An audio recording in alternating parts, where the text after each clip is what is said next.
तुळजापूरमध्ये येणाऱ्या भाविकांची तपासणी सुरू आहे। सुरक्षेच्या कारणास्तव मंदिर संस्थानांकडून ही तपासणी केली जाते। राज्यासह परराज्यातून दर्शनासाठी येणाऱ्या भाविकांची संख्या जास्त आहे, त्यामुळे सुरक्षेच्या कारणास्तव भाविकांची देखील आता तपासणी केली जाते। दर्शनासाठी येणाऱ्या भाविकांची अशा प्रकारे तपासणी केली जात आहे, त्यांच्या सामानांची देखील तपासणी केली जात आहे।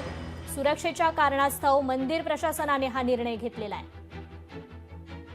सध्या भारत आणि पाकिस्तान यांच्या दरम्यान असलेल्या तणावाच्या अनुषंगाने आपण सुरक्षेच्या दृष्टिकोनातून सुरक्षा रक्षकांना अत्यंत महत्त्वाच्या सूचना दिलेल्या आहेत, कडक सूचना दिलेल्या आहेत आणि काही संशयास्पद गोष्टी आढळल्या तर तात्काळ पोलिसांना कळवण्यास सांगितलेलं आहे। आई तुळजाभवानीच्या दर्शनासाठी रोज हजारो भाविक येतात। या भाविकांची रोजच्या रोज तपासणी केली जाते। येणाऱ्या भाविकांची तपासणी करण्यासाठी आपण सुरक्षा रक्षकांच्या माध्यमातून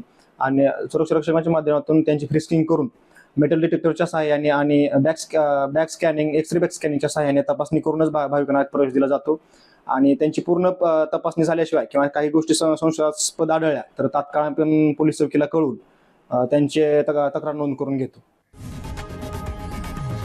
लोकशाही मराठी ऐका, पहा, जागरूक रहा।